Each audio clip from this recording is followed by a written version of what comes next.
बहुत समय पहले की बात है। एक जंगल में बूढ़ा कमजोर बगुला रहा करता था। बगुला इतना कमजोर हो चुका था कि अब उसे शिकार पकड़ने में भी बहुत समस्या उठानी पड़ती थी। एक दिन बगुला एक तालाब के किनारे बैठा हुआ तालाब के अंदर की मछलियों को हसरत भरी नजर से देखे जा रहा था।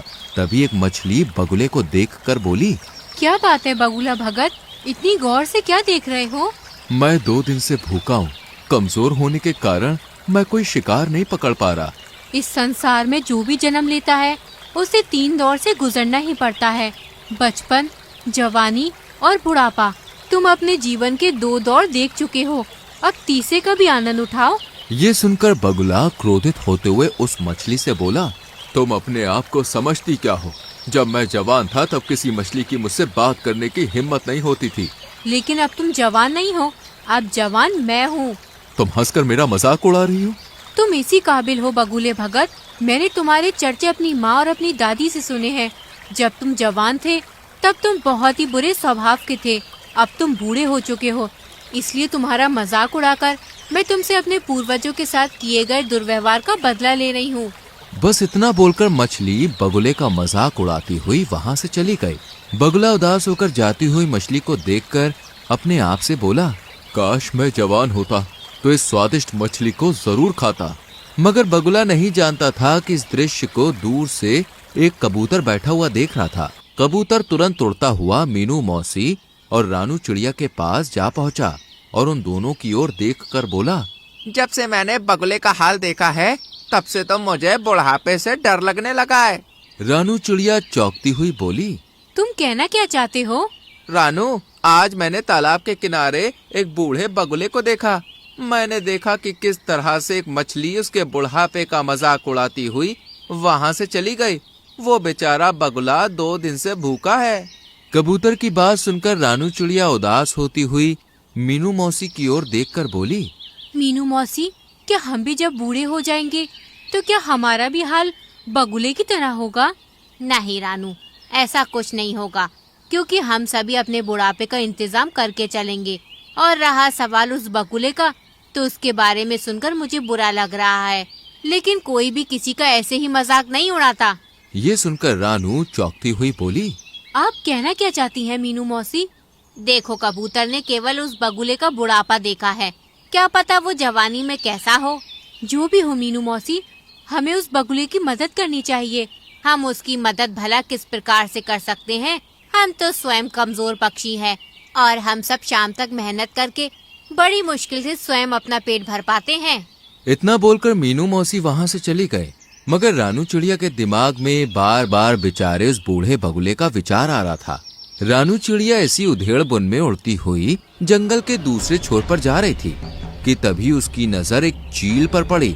रानू चिड़िया ने देखा कि उस चील के इर्द गिर्द बहुत सारे पक्षी गोल घेरा बनाए हुए बैठे थे। अरे, ये चील तो हमारे जंगल की नहीं लगती, और ये सारे पक्षी इस चील के सामने सम्मान पूर्वक क्यों बैठे हुए हैं? मुझे जाकर पता करना चाहिए। रानू चिड़िया उड़ती हुई उस चील के पास पहुंच गई और वहां बैठे हुए काले कौवे से बोली, काले कौवे, आखिर हमारे जंगल के सारे पक्षी इस चील के सामने क्यों बैठे हुए हैं? और ये चील तो हमारे जंगल की नहीं लगती। रानू, ये कोई मामूली चील नहीं है, बल्कि चमत्कारिक और विचित्र चील है, जो दूसरे जंगल से भ्रमण करती हुई यहाँ तक आई है। कुछ दिनों बाद ही यहाँ से चली भी जाएगी। जितने भी पक्षी यहाँ मौजूद हैं, उनकी कोई ना कोई समस्या है। वो सब अपनी समस्याओं का समाधान करवाने के लिए इस चील के पास बैठे हैं। रानू चिड़िया हंसते हुए काले कौवे से बोली, मुझे तुमसे ऐसी अंधविश्वास भरी बातों की उम्मीद नहीं थी। नहीं रानू, मैं स्वयं अपनी आंखों से इस चील का चमत्कार देख चुका हूँ। तभी वो चील रानू चिड़िया की ओर देखकर बोली, मैं कोई पाखंडी चील नहीं हूँ, मुझ में वास्तव में चमत्कारिक शक्तियाँ हैं। मैं कैसे मान लूँ? तो फिर तुम मुझे बताओ, तुम क्या देखना चाहती हो कि तुम्हें विश्वास हो जाए कि मैं एक चमत्कारिक चील हूँ? हमारे जंगल में एक बगुला बूढ़ा हो चुका है। बूढ़े होने की वजह से बेचारा वो शिकार नहीं कर पा रहा है। उसे कई कई दिन तक भूखा रहना पड़ता है और जंगल के प्राणी उस बेचारे बगुले का उसके बुढ़ापे का मजाक उड़ाकर चले जाते हैं। अगर तुम वास्तव में चमत्कारिक चील हो तो फिर तुम कुछ ऐसा करके दिखाओ कि वो बगुला दोबारा जवान हो जाए। रानू चिड़िया की बात सुनकर चील रहस्यमयी अंदाज में रानू चिड़िया से बोली, हमें प्रकृति के नियमों के खिलाफ नहीं जाना चाहिए। जो एक बार बूढ़ा हो चुका है उसे बूढ़ा ही रहने दो। तुम प्रकृति के नियमों को समझती नहीं हो। कहीं ऐसा न हो कि तुम्हें बाद में पछताना पड़े और दोबारा मेरे पास आना पड़े। सीधे सीधे ये क्यों नहीं कहती कि तुम एक पाखंडी चील हो और झूठ बोलकर यहाँ के पक्षियों को भ्रमित कर रही हो। रानू चिड़िया की बात सुनकर चील क्रोधित होती हुई बोली, ठीक है, अगर तुम यही चाहती हो तो यही सही। इतना बोलकर उस चील ने जमीन में रखा हुआ एक दाना रानू चिड़िया के पास फेंक दिया और रानू चिड़िया से बोली, ये एक चमत्कारिक शक्तियों का अभिमंत्रित किया हुआ दाना है। जाओ जाकर इस दाने को उस बगुले को खिला दो। वो बगुला जवान हो जाएगा, उसके अंदर जवानी जैसी ही शक्तियाँ आ जाएंगी। चील की बात सुनकर रानू चिड़िया उस दाने को उठाकर तुरंत उस तालाब के किनारे बैठी हुई बगुले के पास पहुंच गए और उसे सारी घटना बताते हुए बोली, जब मुझे कबूतर ने तुम्हारे बारे में बताया तब मुझे तुम्हारे लिए बहुत बुरा लगा, इसलिए मैं तुम्हारे लिए चमत्कारिक दाना लाई हूँ। तुम जैसे ही इस दाने को खाओगे दोबारा जवान हो जाओगे। फिर तुम्हें भूखा नहीं रहना पड़ेगा और ना ही कोई तुम्हारा मजाक उड़ाएगा। चील की बात सुनकर बगुला खुश होते हुए रानू चिड़िया से बोला, तुम तो वाकई बहुत अच्छी हो रानू, मैं इस दाने को जरूर खाऊंगा। जैसे ही बगुले ने विचित्र चमत्कारिक दाने को खाया वो दोबारा से जवान हो गया। बगुले के दोबारा जवान होते ही रानू चिड़िया खुश होती हुई वहां से चली गई। रानू चिड़िया के जाते ही बगुला अपने आप से बड़े ही घमंडी अंदाज में बोला, अब तो मैं दोबारा जवान हो गया हूँ, अब मैं इस तालाब की सारी मछलियों को खा जाऊंगा।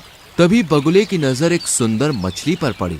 बगुले ने बड़ी ही बेदर्दी से उस सुंदर मछली को अपनी चोंच से दबोच लिया। सुंदर मछली बगुले से बोली, मुझे छोड़ दो। नहीं, तुम तो मेरा भोजन हो और केवल तुम ही नहीं बल्कि तालाब में रहने वाली सभी मछलियां मेरा भोजन है, मैं सबको खा जाऊंगा। बगुले ने उस मछली को मार दिया और उसे बड़े ही शौक से खाने लगा। शाम तक बगुले ने तालाब की आधी मछलियां समाप्त कर दी। जो मछलियां उसे स्वादिष्ट लगती वो उसे खा जाता और जिन मछलियों में उसे स्वाद नहीं लगता तालाब के किनारे उन्हें फेंक देता और वो मछलियां तड़प तड़प कर मर जाती। अगले दिन कबूतर अपने पुत्र जो कि एक बच्चा था उसके साथ वहां से गुजर रहा था। कबूतर अपने पुत्र को उड़ना सिखा रहा था। तभी उसकी नजर बगुले पर पड़ी जो कि जवान हो चुका था। कबूतर अपने बेटे के साथ तुरंत उस बगुले के नजदीक पहुंच गया। तुम्हें जवान देखकर मुझे बहुत ही अच्छा लग रहा है। तभी कबूतर की नजर वहां मरी हुई मछलियों पर पड़ी। ये तो तालाब की मछलियां हैं। बगुला उदासी से कबूतर से बोला, पता नहीं कल रात क्या हुआ, सारी मछलियां तालाब से बाहर आ गईं और अपने आप तड़पते तड़पते मर गईं। ये तो बहुत बुरा हुआ। वैसे भी मछलियां तुम्हारा बहुत मजाक उड़ाती थीं। अच्छा सुनो, मुझे एक बहुत जरूरी काम है और ये मेरा छोटा बेटा है, मैं इसे उड़ना सिखा रहा हूँ। क्या तुम कुछ देर के लिए इसका ख्याल रख सकते हो? हाँ हाँ क्यों नहीं, तुम आराम से जाओ और अपना काम समाप्त करके आना, तब तक मैं तुम्हारे बेटे का ख्याल रखूंगा। कबूतर वहां से चला गया। बगुला कबूतर के उस नन्हे बच्चे को गौर से देखने लगा। सच तो ये था कि उसके मुंह में पानी आ रहा था। वो मन ही मन में बोला, जब मैं जवान था तब मैं कबूतरों का मांस बड़े ही शौक से खाया करता था। कबूतर का मांस मेरा पसंदीदा मांस था। खैर कोई बात नहीं, अब मैं दोबारा जवान हो गया हूँ, क्यों ना मैं इस कबूतर के बच्चे का मांस चख लूं। तभी वो कबूतर का बच्चा बड़ी मासूमियत से बगुले से बोला, क्या हुआ, आप मुझे इतनी गौर से क्यों देख रही हैं? तुम्हें देखकर मेरी भूख और बढ़ती जा रही है। इतना कहकर बगुले ने अपनी चोंच से उस कबूतर के बच्चे को बड़ी ही बेदर्दी से मार दिया और उसे खा गया। कुछ देर के बाद जब कबूतर वहां पर आया तो अपने बच्चे को ना पाकर वो बगुले से बोला, अरे मेरा बच्चा कहाँ गया? तभी तालाब से एक मछली निकलकर बाहर आ गई और कबूतर से बोली, तुम्हारे बच्चे को यही बगुला भगत खा गया है। ये सुनकर कबूतर अविश्वास भरी नजरों से बगुले की ओर देखने लगा। तभी बगुला अकड़ता हुआ कबूतर से बोला, हाँ खाया है, तो इसमें समस्या क्या है? मुझे मांस पसंद है और तुम्हारे बच्चे का मांस मुझे बहुत ही ज्यादा अच्छा लगा, इसलिए मैं उसे खा गया। ये तो बहुत गलत बात है। तो तुम क्या कर लोगे? तुम मेरा मुकाबला नहीं कर सकते। समझ गया, इसका मतलब इस तालाब के अंदर रहने वाली मछलियों को भी तुम नहीं मारा है। इतना बोलकर कबूतर उड़ते हुए रानू चिड़िया के पास पहुंच गया और उसे सारी घटना बताते हुए बोला, मुझसे बहुत बड़ी भूल हो गई रानू चिड़िया, वो बगुला बूढ़ा ही सही था। मुझे तुम्हारे बच्चे की मौत के बारे में सुनकर बहुत बुरा लग रहा है और मुझे अपने ऊपर पछतावा भी हो रहा है। उस चील ने बिल्कुल सही कहा था, हमें प्रकृति के नियमों के साथ छेड़छाड़ नहीं करनी चाहिए। चलो मेरे साथ। रानू चिड़िया कबूतर के साथ उस चील के पास पहुंच गई और सारी घटना बताती हुई बोली, मुझे क्षमा कर दो चील, मैंने तुमसे कहा था परंतु तुमने मेरी बात नहीं मानी। खैर अभी भी कुछ नहीं बिगड़ा। इतना बोलकर उस चील ने एक और दाना रानू चिड़िया के सामने फेंक दिया। इस दाने को उस बगुले के ऊपर फेंक देना, वो दोबारा बूढ़ा हो जाएगा। रानू चिड़िया तुरंत उस दाने को लेकर उस बगुले के पास पहुंच गई और ऊपर से उसने वो दाना बगुले के ऊपर फेंक दिया। दाना शरीर से स्पर्श होते ही बगुला फिर से बूढ़ा हो गया। अरे ये मेरे साथ क्या हो रहा है? मैं तो फिर से बूढ़ा हो गया। तभी रानू चिड़िया क्रोधित होती हुई बगुले से बोली, तुम बूढ़े ही अच्छे लगते हो बगुले, जो मैंने भूल की थी उसे मैंने सुधार दिया। इतना बोलकर रानू चिड़िया वहाँ से चली गई और बगुला दोबारा बुढ़ा और कमजोर हो गया। तो दोस्तों, कैसी लगी आपको हमारी ये कहानी? अगर कहानी अच्छी लगी हो तो वीडियो को लाइक कीजिएगा, चैनल को सब्सक्राइब कीजिएगा और हाँ, कहानी अपने दोस्तों के साथ शेयर करना तो बिल्कुल मत भूलिएगा। मैं आपको मिलूंगी अगले वीडियो में किसी नई कहानी, नई सीख के साथ। तब तक के लिए बाय बाय।